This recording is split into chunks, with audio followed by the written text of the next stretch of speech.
Committee of the whole House the controversial Finance Bill of 2024, which proposes tax measures to finance the 2024-2025 budget. A wave of anti-finance bill protests enters its second week today, culminating in the second round of Occupy Parliament demonstrations today in what the organizers term as 7 days of rage. We'd like to hear where you are watching us from. The hashtag is New Dawn. Speak to us on X at K24 TV. We'll be sampling your thoughts, comments and questions in the course of these live broadcasts. I'd like to hear your thoughts on the finance bill conversations so far. Are the Gen Z going my way or the highway? Are they willing to sit down and have consensus, even as they call for the bill being debated today to be dropped? That's a conversation we're having this morning. As it stands, police, water cannons and lorries have been used as barricades at key roundabouts leading to Parliament here in Nairobi, as well as key roads being closed. Now, access to Parliament has been fully restricted and only open to authorized personnel. Remember, the Interior Cabinet Secretary Kithure Kindiki made an order asking protesters to exercise their democratic right until 6:30 p.m. after which he says police action will follow. He also says police action will only be meted out on protesters who attempt to access protected areas, including Parliament and other government installations. Now, of course, the plan is to occupy Parliament in those anti-finance bill protests. All eyes are on the manner with which security agencies will handle this protest, them having the mandate constitutionally to provide security and protect those picketing and demonstrating for their democratic right. Again, calls also being made to demonstrators to be peaceful. So to speak to us on X on New Dawn, in studio with us, we have very youthful experts. I'd call them perhaps the Gen Z. Are you Gen Z or millennials? We have in studio with us Brian Nabiso, who is a political analyst, as well as Steve Ogutu, who is a governance expert. Let me not to box you, into whether you're millennials or Gen Z. You are definitely youth and part of the revolution that is currently taking place. Now, Steve, youth are now seeking to even unseat members of parliament who are backing this finance bill. But there's been a lot of reaction on social media. Even the hashtag Reject Finance Bill 2024 has gotten and received worldwide attention. We've seen, people commenting on the protests from Tanzania to Uganda to Rwanda, and many African countries are literally asking, how did Kenyan youth pull this off? But let's talk about then the space, the democratic space, and how much it has expanded in the country. And many say that we need to give it up to President William Ruto for allowing dissenting voices and opening up the democratic space. Would you agree? Yeah, I think if there is anything beautiful that this constitution we have gave us is, strengthening the democratic space.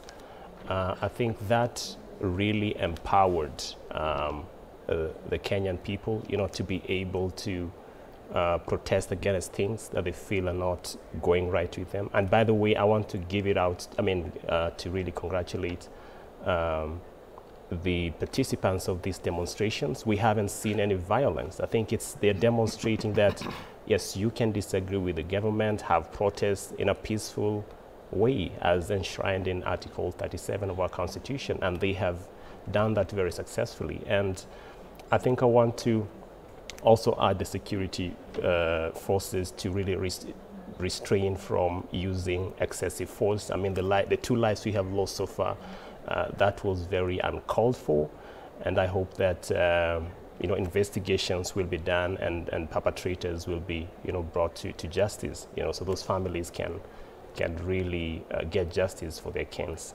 But having said that, I think the missing link, it appears the missing link in good governance in this country has been the youth, But now we are seeing they're coming out and they're saying that this is how we want to be governed. We want to be governed in a democratic way, in a way that is accountable. If we elected you as a member of parliament, and you have to know which side of your bread is buttered, in other words, you know. You don't go there to serve your own interest or the interest of people within the political class, whether it's the executive or whichever arm of the government. And we have seen they're demonstrating that over the weekend, and yesterday we saw what happened. Kenyans who were going to different offices of their members of parliament, you know, presenting petitions. Others have begun to secure signatures to recall them back home. And like I said, this is going to be a defining moment, even beyond Thursday, in terms of how politics is done in this country. Right. Yeah. Nabiswa, I'm looking at an interesting article on the Standard newspaper. It's page 6 of the paper. It says, the day Kenya Kwanza leaders were forced to eat their own words. And it's an interesting article here. It says, as Sir Albert Einstein once said, politics is more difficult than physics. And so the recent wave of protests by the Gen Z of the finance bill has seen leaders literally eating their own words. And case in point is the National Assembly Majority Leader, Kimani Ichung'wah, who over the weekend dismissed, last week, dismissed the Occupy Parliament protest against the finance bill, saying it's a movement led by privileged urbanities in Nairobi, the Ubers, the Javas, the sandwiches that they took in the course of that protest. And so youth said the political class is missing the point of this protest. However, just last Sunday, when Kimani Ichung'wah was addressing a church congregation in Narok, he actually hailed the Gen Z and millennials for promoting a forward-thinking approach on issues of national importance. And so we're seeing more and more the pressure from the Gen Z and the anti-finance bill protesters really getting the attention of the political class. Nabiswa, what do you make of this article? You know, sometimes looking at what has been happening, especially from the political side in our political class, they really from day one they brushed off this issue, and I take it literally to an example of a Swahili saying which says that usione wembamba wa reli. Yeah. So whatever you need to complete that. So Steve isn't aware. Okay, so whatever happens now is the joto, the joto in the kitchen is too much. They didn't expect that these young people will go that far. You know, they're used to this usual mandamano of which we've seen that they andamana, they're looking for something. Like, you see the previous mandamano, we've seen people going on the street because they want IEBC to go. After IEBC going, everything settles. They want the dialogue to be there. After the dialogue, everything settles. So the thinking of these leaders, and most of them are parents, like Kimani Ichung'wah is a parent. Most of them are young parents, whereby when your kid cries, you will come with a sweet, you give him. The kid becomes okay, he goes back to sleep. So they are taking the young people of this country in the same magnitude. But what they don't know, that this is a defiant generation which must get what they want. This is a defiant generation who can literally request for your fare, eat it, and everything becomes as usual. This is a defiant generation of young people who goes out. If they want something, they must get it. So they have to learn. They have to learn and know that it's not going to be usual. And what they should be worried about is the end game. What do they want? And actually, these young people, this young generation are saying, it's not all about the dialogue. Yeah, because if you want to tell us that the end game is the dialogue for us to come and sit down, what next? You promised whatever. Okay, in the context of the article, Kimani Ichung'wah and his group promised young people jobs, promised young people good things, Fuliza, easy life, cheaper education, which are no longer there. So the question is, after sitting down to dialogue, when you've already gone beyond or overlooked what you promised, are we really going to get what we need? So it is either I'll say it's either their way, and I don't think the concept of either their way or our way will apply. This time round, I foresee a situation of our way from the Gen Zs. They want nothing less than the finance bill to be scrapped. And after this finance bill, I'm foreseeing and I'm prophesying there is a lot of issues which are going to come up, especially on the issue of education. That is a very boiling issue, which is almost going to erupt, because now they have tested the rail, they have known how to walk. Even if Kimani Ichung'wah says that they will come with go to KFCs, Uber, selfies, iPhones. That one is a non-issue. The issue is, are we going to get what we want? Are they going to give us, to give in to our demands?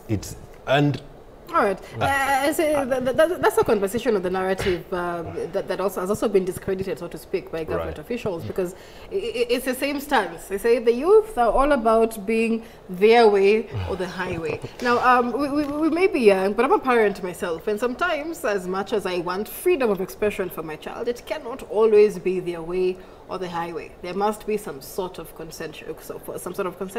And so that's the conversation, Steve, we're trying to explore. Will there be some sort of stand down from the hardline stance that we have seen? Because the youth say, drop the bill, then we'll talk. And the government says, let's talk, then we'll discuss what happens with the bill later. But look, the timelines don't really work. But here's the thing. We've seen a huge U-turn, even from state officials who discredited the Gen Z movement. And, you know, for politicians, it's always, you know, a game of numbers and a game of strategies. And the country saw a decline in the number of young people, those aged between 18 and 35, in the last general election. In fact, IABC said that just about 2.5 million voters registered against a target of 6 million voters. And so it is safe to say that a majority of those who did not vote were the youth. That is likely to change with the next elections, and so then that means a different strategy for those looking to get elected. But let's look at the digital revolt that has seen this constituency of possible voters come up. When you look at today, for example, with the anti-tax protests and Parliament debating the bill, there's been concerns about stifling freedom of expression. So Kenyans have been allowed to go out and protest, but there's been a concern about whether there'll be an internet shutdown, a freeze on communication. And many have said, do not do that, because then that will be a step back in the country's democratic gains. What are your expectations today for the Kenya Kwanza government to uphold in terms of upholding democracy, even for those protesting, considering that they're using all these digital means, including the internet? Yeah, I think Kenya generally is viewed as a beacon of hope when it comes to democracy in Africa. And I think we have really tried to do well in that regard. And shutting down the internet would really paint the president in a very negative image in the global arena. So I don't think that is something he should even contemplate doing. But having said that, I think also if you look at the level of organization and the very coordinated campaign within the social media, it just speaks to how powerful social media is as a tool to strengthening democracy. We have seen how it's been used in other jurisdictions like the US and other parts, you know, to hold leaders to account. And even just here locally, these kind of protests are largely organized on social media. Last evening, a colleague of mine called me from Ghana, and he was like, "See, I'm seeing Kenya trending. You know, even in outside Kenya jurisdiction. You know, we are able to draw a lot of interest into what is happening in the country, and therefore, I think this kind of protests that we are seeing are very uncharted in many ways. You know, for the first time we have protests that are not led by any politician. It's young people who are coming together because of the suffering that they feel this bill is going to subject them to. You know, it's young people who are coming and saying, you know, we are tribeless. We are coming together because we face common challenges of unemployment and other issues. And therefore, even when the president is calling for dialogue, it becomes very difficult to strike a framework because you don't know who you want to dialogue with. You know, if it were how we have seen protests before that are led by opposition leaders, where you would call, say Honorable Raila or Kalonzo Musyoka and tell them, please, we need to talk and come up with an ADCO. There can never be an ADCO with this kind of protest, you know. So I think, but my call is, I think the president really need to find a way of striking dialogue. This issue of chest thumping among the Kenya Kwanza leaders, I think it needs to stop. The kind of abductions we are seeing, I just saw yesterday, earlier this morning, Oguda, you know, and the likes of Shad and others have been abducted. And I think these are the things that really exacerbate this kind of rage that citizens are having. I think they need to read the mood and really stop doing some of these things. Right, and so what are your thoughts on that? Because I'm taking a look at social media now, and in the span of 1 week, social media has reported at least 10 instances already of abductions involving supporters of the protests. As we spoke this morning, about 5 were still missing, and like he mentions, the likes of Shad, Khalif, we had Gabriel Oguda as well, many asking about his whereabouts. And so the conversation now is that we will march not just against the finance bill, but for them and against tyranny. Is the handling of the protest, and especially the organizers of the protest, fueling more rage among the protesters? Actually, it's like, now, this is a team. The protesters are working in a team. Now, as we can say that they are saying that we are tribeless. And before we get there, we look at the conversation of the last year's general election. It was a conversation of, let us move away from the tribal politics, where I'll say that now vote for me on the basis of Luyas, Kikuyus, and Kalenjins and Luos, but we have to change the conversation. And better part of the conversation was between the youths, unemployed, the hustlers, and whatever. Now, these people realized that now this is a movement that actually the formation that can resound well with the people across the world is coming out with, let me say, social class on the basis of social class. And that's why now we are seeing this movement of the youth, of the Gen Zs. Now they have formed their own movement. Now, look at those people who are missing in terms of who are missing, allegedly abducted or truly abducted. These are the people who have certain influence either on social media and whatever.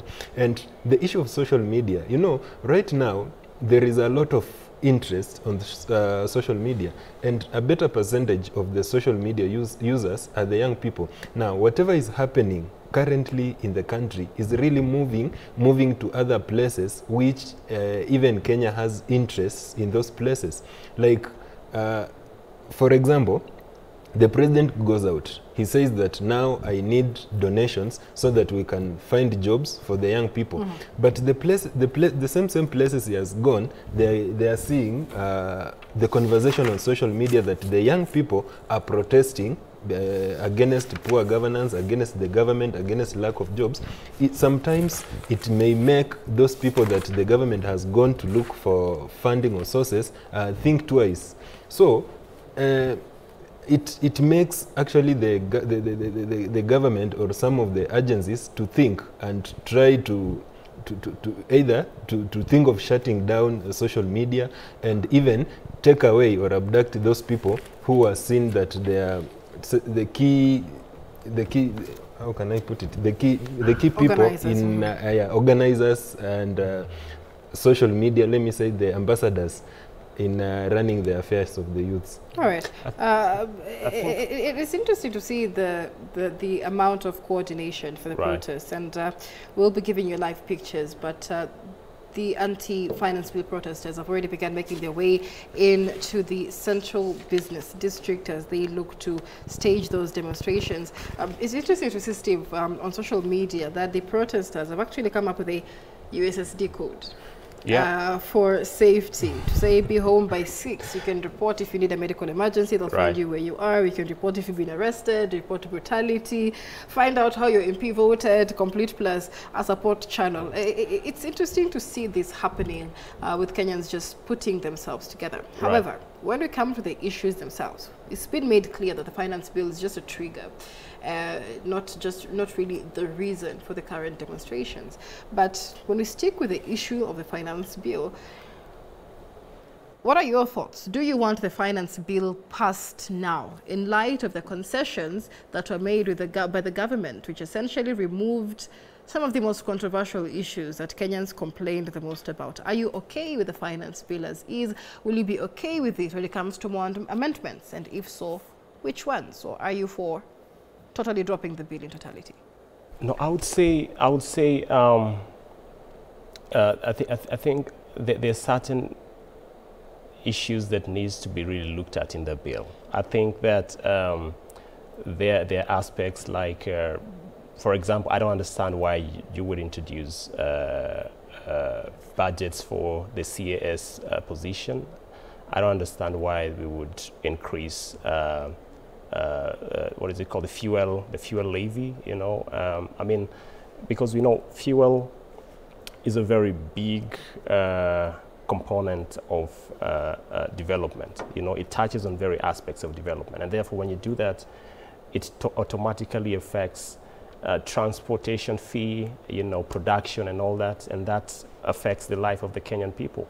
And so, in my opinion, I think the government must really rethink. Another aspect is actually the digital economy, which the government has been moving into very aggressively to tax, and which I think is very uncalled for, because the people who are trying to benefit from the digital space are the young people who don't have jobs, who you promise jobs, you know, 500 jobs annually, and they're trying to just make a living out of it, and then you want to go there and tax it. I think that is not just illegal, it's just unethical, you know, in many respects.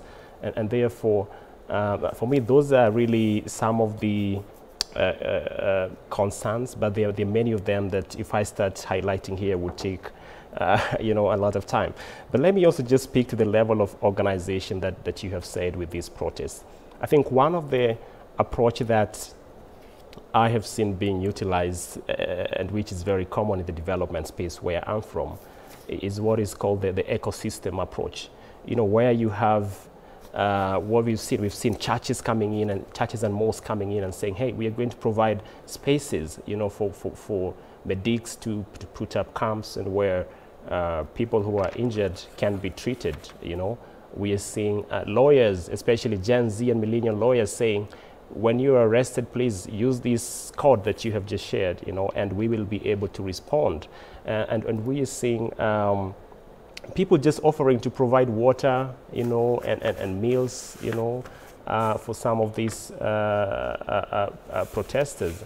And therefore, this is a force that you can never beat. All right. You can never beat this force. Let's take a break here on New Dawn. We are following up on the crucial stage of debating the controversial finance bill of 2024 before the committee of the whole House in Parliament, where Parliament has an opportunity to make amends to the finance bill of 2024, or maybe drop it all together in line with the public pressure that is being piled upon the government. When we come back, which way Treasury, which way Kenya with that budget deficit? The country is already staring at. Treasury Cabinet Secretary Njuguna Ndung'u says the concessions already made by the government in the finance bill of 2024 will leave a budget gap of about 200 billion shillings. What does that mean for the country? That and much more after the break. To stay with us.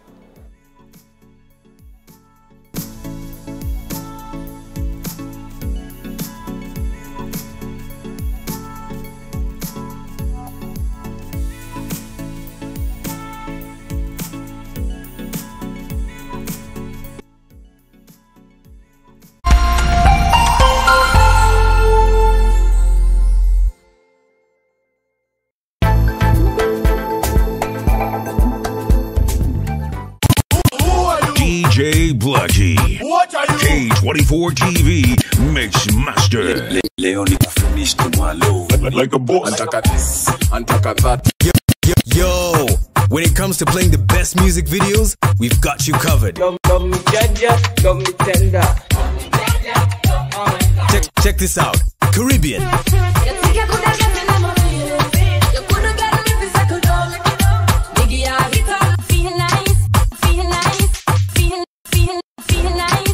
Afrobeat. Now which kind life way I never see.